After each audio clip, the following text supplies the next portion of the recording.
Bom dia, Verdade Igreja. Que coisa boa poder estar aqui com vocês. Obrigado, pastor Robson, pastora Michele. Obrigado pela oportunidade de estar aqui e compartilhar da palavra de Deus com essa igreja tão linda, tão abençoada, tão inspiradora. Já há tanto tempo tem sido tão relevante para essa região, tem plantado valores divinos aqui. E é tão bom fazer parte dessa família, família Verdade. Família Verdade que liberta, família que se reúne em tantos lugares. É tão bom saber, gente, que nesse momento mesmo, em vários lugares, em várias cidades, em Santa Catarina, no Paraná, temos irmãos que fazem parte da família de Deus como um todo, mas também fazem parte desta família que é a Verdade Igreja. Que bom a gente poder ser família junto, que bom nós estarmos juntos. Como o pastor Robson disse, acabamos de sair de uma reunião em que ficamos assim, admirados com os sonhos de Deus, com olhar aquilo que o Senhor está fazendo e pensar o tanto de gente que Deus tem para salvar, o tanto de gente que Deus tem para trazer, e nós vamos ser canais disso. Você pode dizer para alguém do teu lado assim, diga, você vai ser um canal de Deus para a salvação. Sabe, eu creio nisso profundamente. Você vai ser usado por Deus para salvar muita gente. Quando eu olho para todos estes prédios sendo construídos, cada vez que eu venho para cá, eu não sei nem onde eu estou mais, não sei me localizar mais, que parece que está tudo diferente a cada vez, mas eu digo, são pessoas, não se trata de prédios, se trata de pessoas, e Deus ama pessoas, e Deus quer salvar muita gente. Ele vai usar a mim e a você, discípulos de Jesus, e nessa tarefa, gente, de caminharmos o caminho do discípulo, o caminho do discípulo, como podemos nos tornar mais parecidos com Jesus, como podemos cumprir a nossa missão nessa terra, como podemos representar bem o Senhor Jesus aqui. Convido você a ler esse primeiro capítulo comigo, vai ser uma leitura um tanto quanto longa aqui, para a gente compreender a dinâmica desse capítulo. Então vamos lá, segunda carta a Timóteo, capítulo 1, segunda carta a Timóteo, capítulo 1, vamos ler do 1 ao 18, diz assim: Paulo, apóstolo de Cristo Jesus, pela vontade de Deus, conforme a promessa da vida em Cristo Jesus, ao amado filho Timóteo, que a graça, a misericórdia e a paz da parte de Deus Pai e de Cristo Jesus, nosso Senhor, estejam com você. Eu dou graças a Deus, a quem desde os meus antepassados sirvo com a consciência limpa, porque sem cessar eu lembro de você nas minhas orações, noite e dia. Eu lembro das suas lágrimas e estou ansioso por ver você, para que eu transborde de alegria. Eu lembro da sua fé sem fingimento, a mesma que primeiramente habitou em sua avó Lóide e a sua mãe Eunice. Eu estou certo de que habita também em você.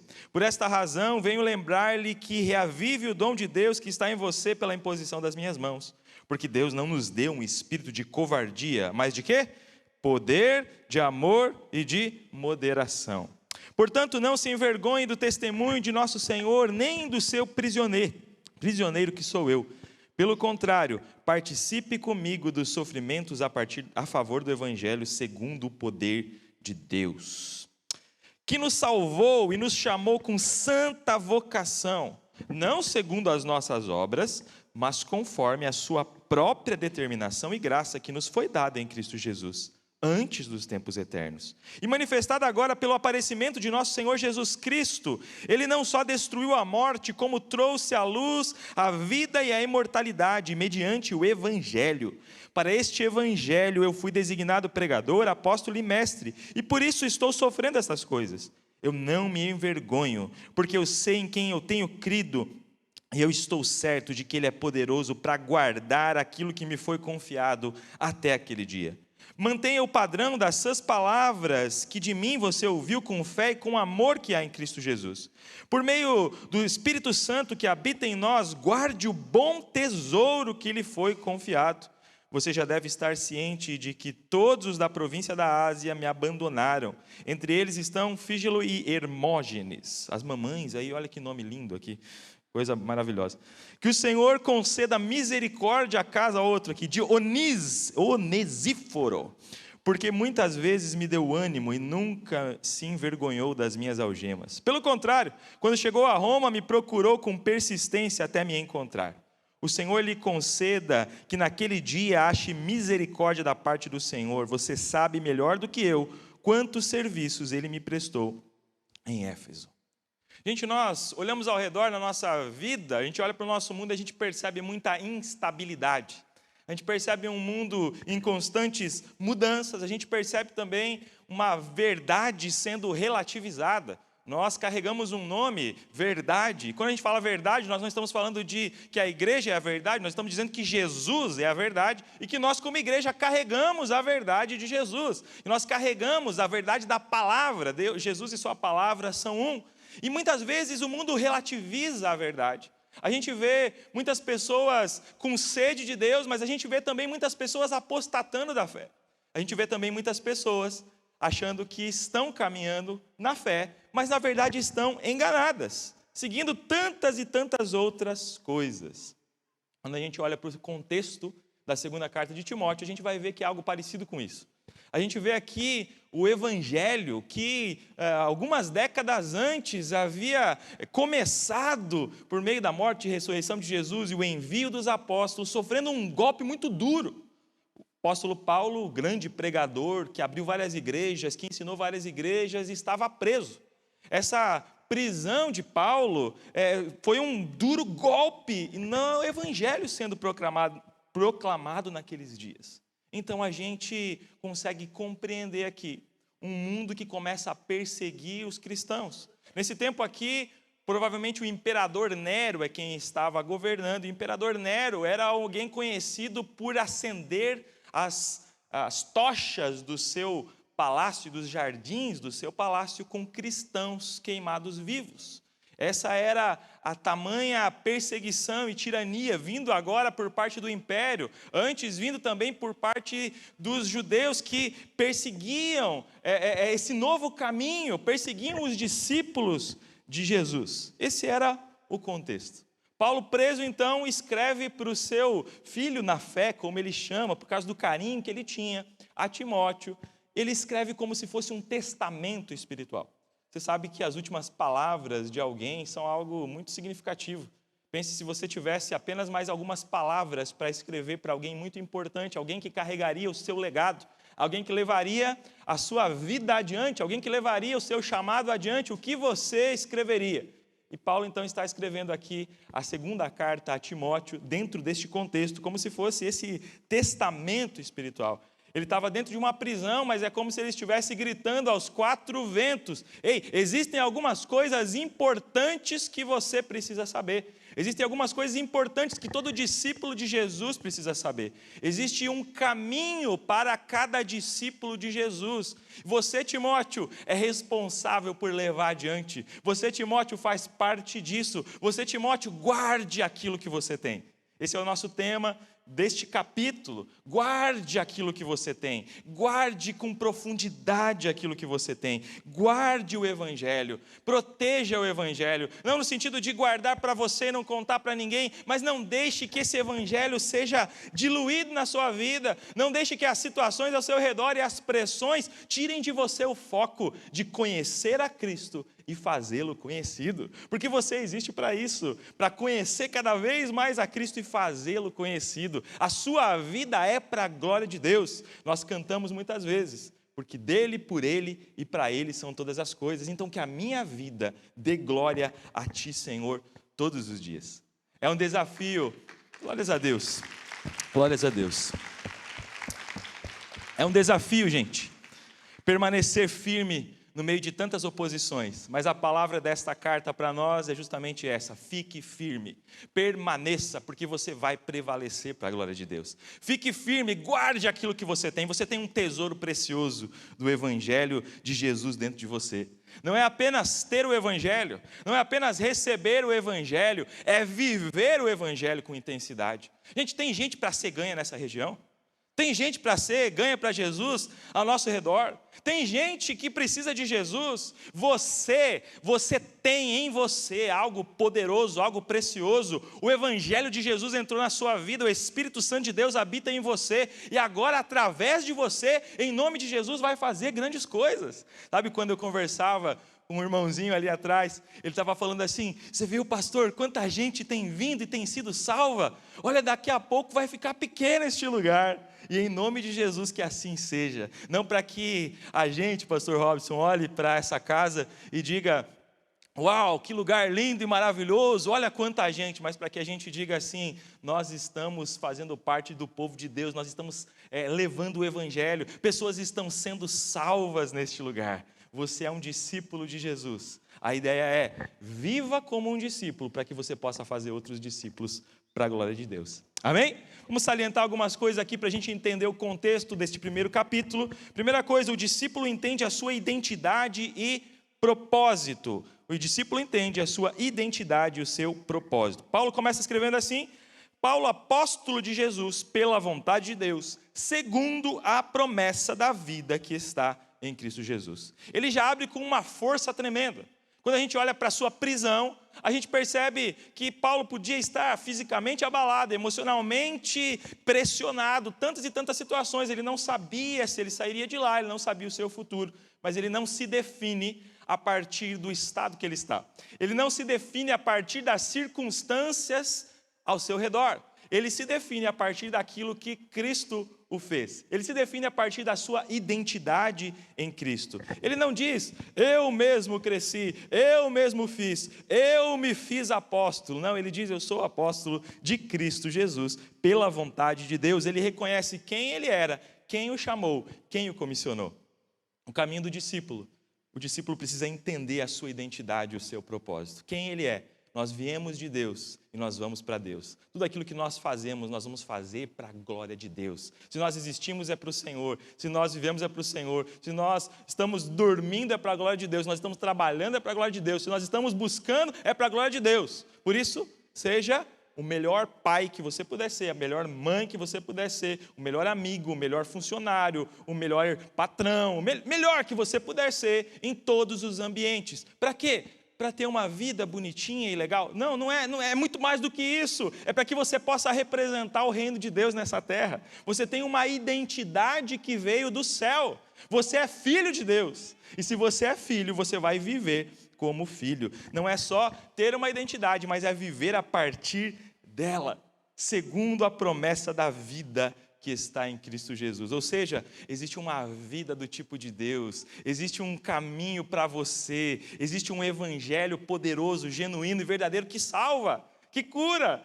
Existe um evangelho que transforma a nossa vida, existe um evangelho que leva a gente para o centro da vontade de Deus, o evangelho que tira a gente do lamaçal do pecado e posiciona-nos como filhos amados de Deus. Paulo vai dizer assim, Timóteo, eu quero 3 coisas para você: graça, misericórdia e paz. Ele diz que sejam com você graça, misericórdia e paz. Graça para você que reconhece que sozinho é indigno de estar na presença de Deus, mas a graça do Senhor se move em nós e nos salva. Graça para você. Misericórdia, que não é apenas conceder algo, entregar algo, mas é não atribuir castigo, misericórdia. O Deus que é todo-poderoso e justo julgou o pecado no seu Filho Jesus para que eu e você não precisássemos passar por julgamento. E ele diz paz, paz do tipo de Deus. Talvez você esteja precisando dessa graça do Senhor. Talvez você esteja passando por um tempo da sua vida em que você percebe, olha, eu preciso de algo a mais, eu realmente estou caminhando por caminhos tortos, a minha vida não está no lugar que deveria estar. Você precisa dessa graça e dessa misericórdia de Deus. Talvez você esteja passando por situações na sua vida que estejam te pressionando. Talvez você esteja passando por algumas tribulações pressionando o seu coração. E para você, o Senhor tem paz. A paz que excede todo entendimento habitará ricamente a nossa mente e o nosso coração. A Bíblia diz. Amém? Segundo ponto aqui, o discípulo é formado. Ele diz assim, Timóteo, a tua fé sem fingimento primeiro habitou em tua avó Lóide e em tua mãe Eunice. Nesse dia das mães, é tão legal a gente poder dizer que um discípulo é formado. Ninguém nasce sozinho, ele tinha uma identidade vinda de Deus, mas ele tinha pessoas com quem contar e que formaram a sua vida, que o ajudaram a compreender quem ele era e como ele deveria se posicionar. A Bíblia fala aqui dessas 2 mulheres, a sua mãe e a sua avó, Lóide e Eunice, que plantaram sementes preciosas no coração de Timóteo. Ele fala, olha, a tua fé sem fingimento que habitou nelas. Quer dizer, no meio de perseguições, Tudo indica que o pai de Timóteo não era alguém convertido ao evangelho, a Bíblia fala que ele era grego. Então, no meio de uma casa que talvez não fosse voltada totalmente ao Senhor, uma mãe e uma avó se levantaram para formar Jesus no coração de Timóteo. Quero dizer para você, mamãe, para você, vovó, que está aqui hoje, que as palavras, as sementes que você diz, aquilo que você fala, os conselhos que você dá, os direcionamentos que você dá, as correções que você dá, podem estar formando Timóteos para Cristo Jesus, discípulos para Cristo Jesus. Você, pai, tem essa responsabilidade de formar Jesus na vida dos seus filhos, que a sua vida inspire, que o seu coração inspire, que como você reage aos momentos difíceis da sua vida, possam inspirar os seus filhos. Sabe, eu lembro da minha história, eu lembro dos meus pais, eu lembro do seu amor sem fingimento ao Senhor. É um amor genuíno, que alcançou a minha casa, que salvou a minha vida, que salvou a minha família, e isso aquece o meu coração. E eu estou tentando com todas as minhas forças plantar nas minhas 3 meninas. Eu e minha esposa temos lutado para isso, para plantar um amor genuíno a Cristo, para plantar um amor genuíno à palavra de Deus. Isso é algo poderoso. Gente, a fé, ela não se herda automaticamente. A fé precisa ser transmitida. Fé não é herdada, fé é transmitida. Nós temos aqui várias crianças, e talvez você conheça tantas outras, que precisem ser formadas no seu ambiente de fé. Talvez você tenha pessoas que você está cuidando para Jesus, são filhos de Deus, mas que estão aos seus cuidados para que você forme Jesus neles. Sabe, que tudo aquilo que você faça sabendo que você está formando para Jesus. Outro ponto importante aqui, gente, o discípulo é provado para ser aprovado. Ele é provado para ser aprovado. Ninguém é aprovado sem passar pela prova.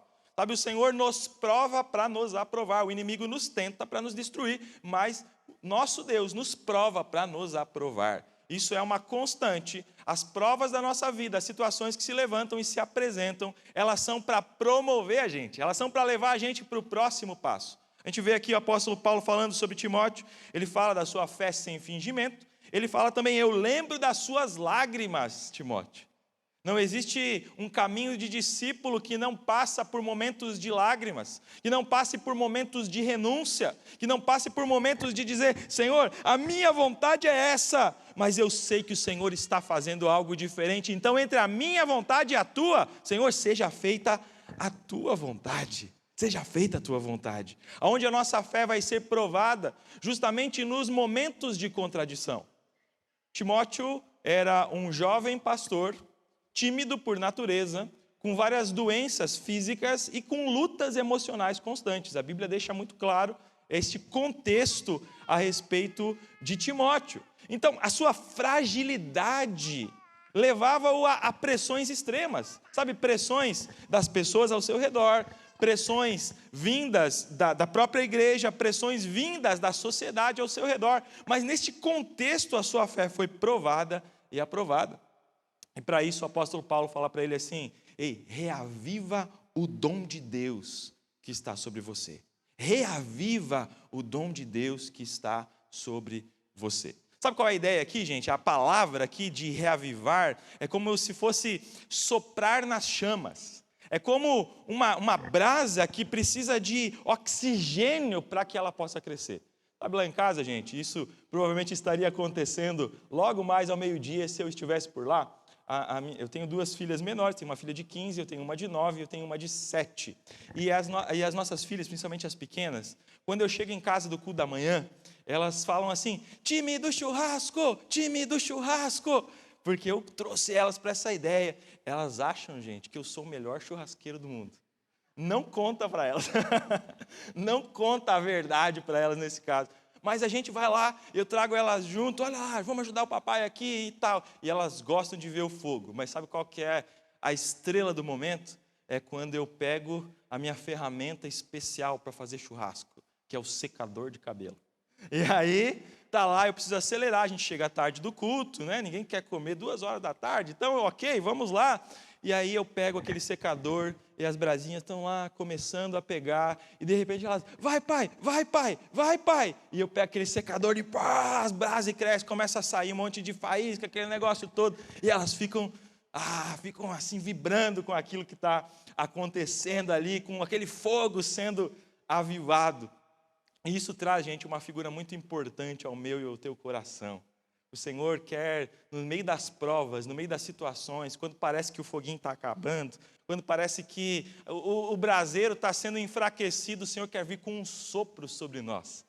O Senhor quer vir com algo novo. A Bíblia fala sempre de algo bom e algo novo de Deus para a nossa parte. Fala de novidade de vida. Fala assim do Espírito Santo sendo muito dinâmico. A vida cristã não é uma vida enfadonha, não é uma vida apenas tradicionalista. A vida cristã não é apenas um ato religioso. A vida cristã, ela vive em meio a lutas e avivamentos e reavivamentos. Nós vamos passar por situações em que a nossa fé é provada, em que a gente se sente fraco emocionalmente, fisicamente, espiritualmente. Nesses momentos em que a força é contrária, vai existir uma prova, vai existir uma tentativa clara do inimigo, mas da própria sequência da vida, de nós irmos nos afastando, de nós irmos perdendo aquilo que o Senhor colocou dentro de nós.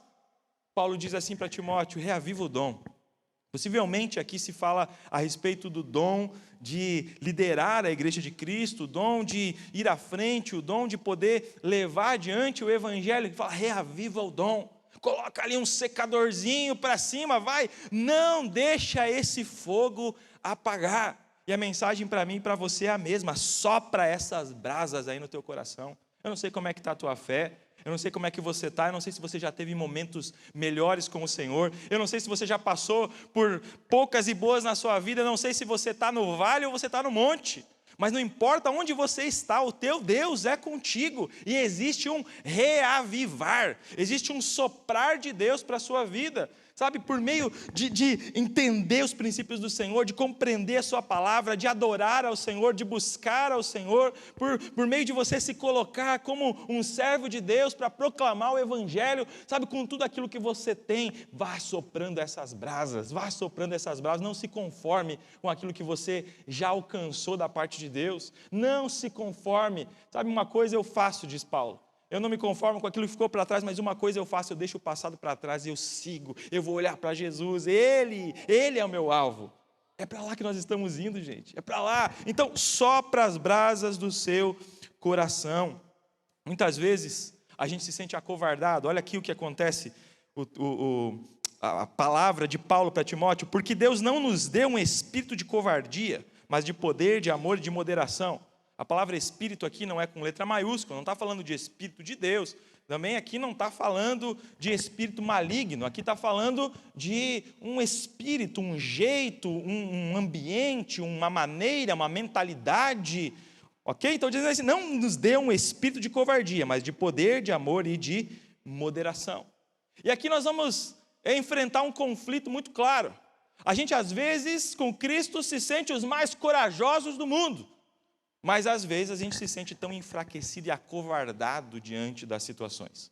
Essa aparente bipolaridade espiritual, ela vai ser uma constante luta na nossa vida. Como assim? Às vezes eu estou aqui, às vezes eu estou lá. Como assim? Às vezes eu estou tão forte, tão corajoso, falando tantas coisas. Às vezes eu estou lá acuado diante das circunstâncias.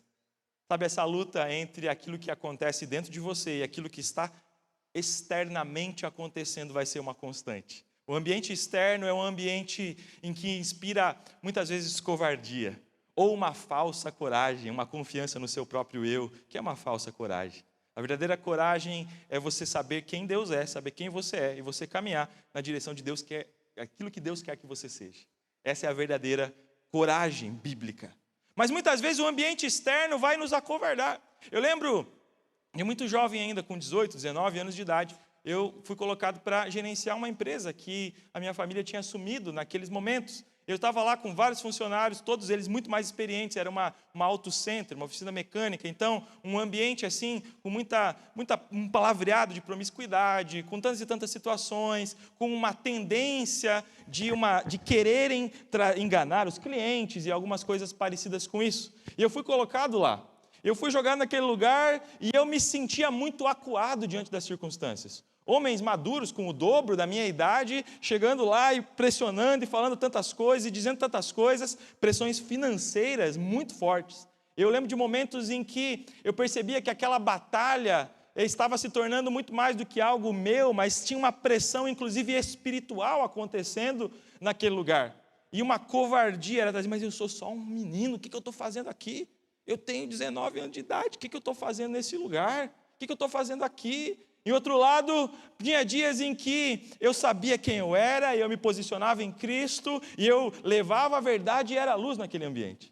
Eu lembro de várias, não é uma, duas, três, quatro, são mais de 10, 15, 20 vezes, em que o ambiente estava tão me pressionando que eu entrava no banheiro e entrava em batalha espiritual. Para quê? Para tentar alinhar minha mente e meu coração com o coração de Deus e saber quem eu era naquele lugar. Então eu lembro de eu orando, de eu proclamando a palavra, e eu lembro de várias vezes, em que a atmosfera era transformada quando você compreende em que espírito você está caminhando. Espírito de poder, de amor e de moderação. A minha vontade era de sair demitindo todo mundo, arrebentando com tudo e tal, porque eu tenho este ímpeto de fazer as coisas acontecer do meu jeito. Mas eu via o Senhor trabalhando, eu via o Senhor trabalhando no meu coração. Mal sabia eu que Deus estava me colocando com aquelas pessoas para me preparar para depois lidar com muito mais gente, porque alguns anos depois eu fui chamado ao ministério e eu pude lidar com muito mais pessoas e saber muito mais o que significa caminhar em poder, amor e moderação, mesmo quando o ambiente externo leva a gente a se sentir acovardado. Gente, um movimento desses que vocês fizeram como igreja, como o pastor Robson disse, nós passamos por um movimento muito parecido dentro do nosso contexto nestes últimos meses. Um movimento como esse não é um simples movimento. Nós estamos marchando, nós estamos enfrentando resistência espiritual, nós estamos enfrentando tantas coisas. E no meio destes movimentos, toda a igreja está caminhando para este lugar, toda a igreja está olhando aquilo que o Senhor tem para fazer. Muitas vezes as pressões contrárias são muito grandes. Quando o inimigo se percebe aquilo que está fazendo, existe muita pressão, existe muita intimidação. Isso vai acontecer no nível de igreja, isso vai acontecer no nível familiar. Às vezes a gente é tentado a pensar, aqui na minha família, uau, não tem jeito. E a gente se acovarda e a gente deixa o inimigo tomar espaço. A gente para de avançar. E como nós aprendemos, no Deus que caminha na história, quem não conquista é conquistado. Então nós precisamos nos posicionar. Deus quer levar você a poder, amor e moderação. Poder para enfrentar, amor para servir e moderação para se equilibrar. Vamos dizer de novo? Poder, diga comigo, poder para enfrentar, amor para servir e moderação para se equilibrar. Porque é assim que o Senhor nos leva. Poder, uau, vamos para cima, vamos lá. Amor, porque nós estamos aqui para servir e não para sermos servidos. E moderação. Em um mundo desequilibrado, o Senhor chama pessoas equilibradas nele, moderação nele, sabendo o que falar, quando falar, do jeito certo, da maneira certa, a sabedoria que vem do alto sobre a minha e a sua vida, em nome de Jesus. E vamos para cima. Gente, versículo 8 diz, não te envergonhes, pois, do testemunho do nosso Senhor, nem de mim que sou prisioneiro, antes participa comigo dos sofrimentos do Evangelho, segundo o poder de Deus. Paulo está dizendo, Timóteo, o caminho do discípulo não é um caminho de comodidade, é um caminho de cruz.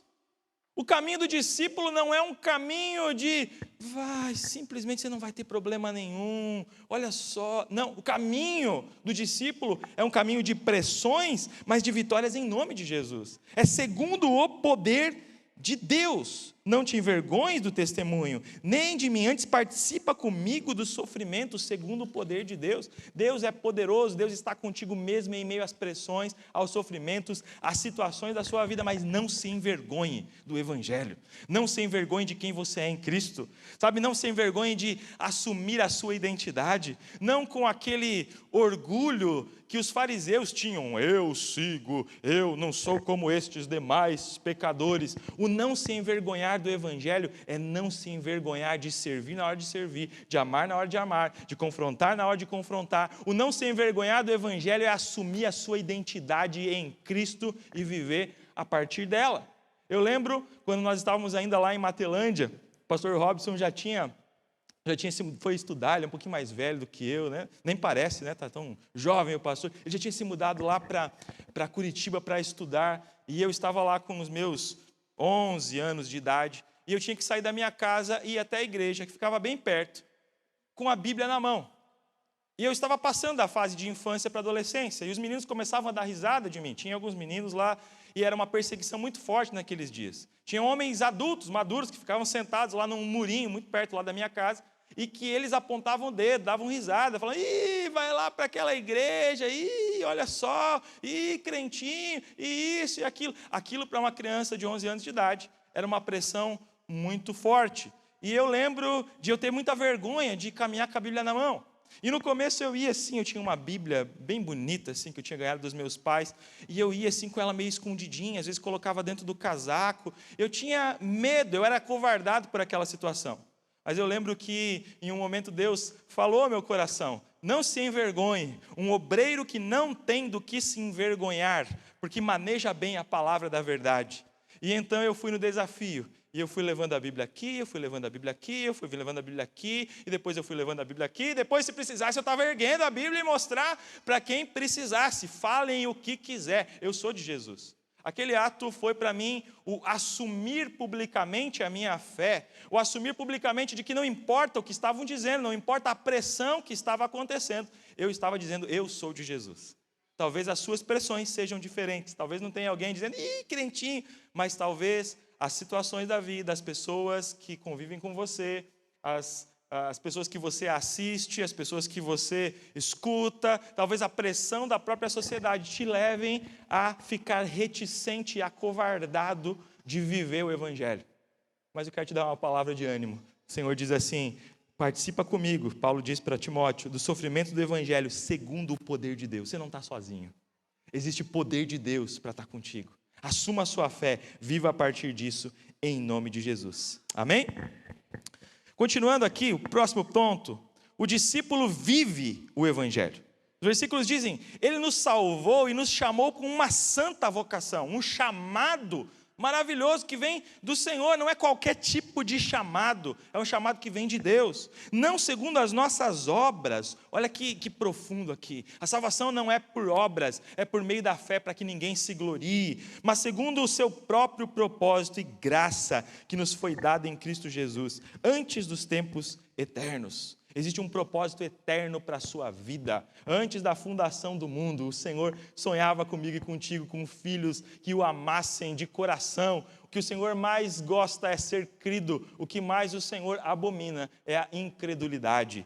Então continua o texto dizendo, antes dos tempos eternos, e que agora se tornou manifesta pelo aparecimento de nosso Senhor e Salvador Jesus Cristo, o qual destruiu a morte e trouxe à luz a vida e a imortalidade por meio do Evangelho.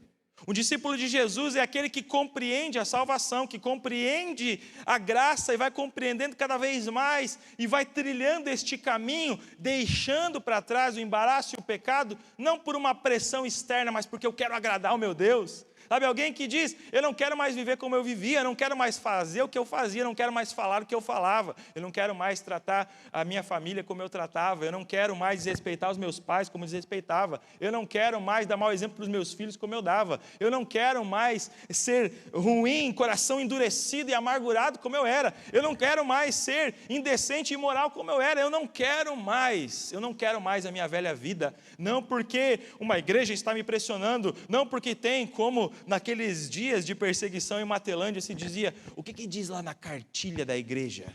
Você pode fazer isso, você pode fazer aquilo. Não é a cartilha da igreja, é o entendimento da graça de Deus, porque a graça que nos salva é a graça que nos ensina a viver. Então eu compreendo a graça de Jesus e eu vou dizer: Senhor, o que te agrada? É para lá que eu estou indo. Amém? É para lá que estamos indo como povo de Deus. E para a gente encerrar, o discípulo guarda o bom tesouro do Evangelho. Retenha o modelo da sã doutrina que você ouviu de mim, com fé e amor que há em Cristo Jesus. Quanto ao bom depósito, guarde-o por meio do Espírito Santo que habita em nós. O conselho central deste capítulo: guarda o bom tesouro. Guarda aquilo que você tem. Guarde o Evangelho. Guarde a presença do Senhor. Sabe, não para guardar lá dentro escondidinho, mas guarde no teu coração de maneira que isso possa transbordar de você. Não deixe que isso se perca. Não deixe que as distrações da vida tirem o seu foco e a sua fé. Retenha o modelo da sã doutrina, Paulo diz. Essa palavra modelo aqui, ela é uma palavra tirada do conceito de arquitetura. É um modelo, olha, tem um modelo aqui, eu vou fazer algo parecido. É como se fosse, traduzindo para os nossos dias, uma planta que se torna um edifício a partir disso. A ideia é, existe um modelo, esse modelo é da palavra de Deus. A gente não precisa ficar inventando moda, a gente não precisa ficar acrescentando e tirando e tentando fazer um joguinho com a palavra de Deus. Existe um modelo, aquilo que é certo, aquilo que é errado. Nós precisamos olhar para a palavra de Deus como ela é, sabe, não é a palavra de Deus que precisa ser atualizada, somos nós que precisamos nos atualizar a partir da palavra de Deus. Como dizia o evangelista Billy Graham, a palavra de Deus, a Bíblia, é mais atual que o jornal de amanhã. É mais atual que o jornal de amanhã. A Bíblia prevalece, ela permanece. São princípios eternos. Então existe um modelo, retenha esse modelo com fé e com amor. Guarde o bom depósito que Deus colocou no teu coração. Vamos ficar de pé? Vamos responder essa palavra? Guarde o bom depósito, guarde aquilo que você tem. Sabe, traga, mantenha isso na sua mente.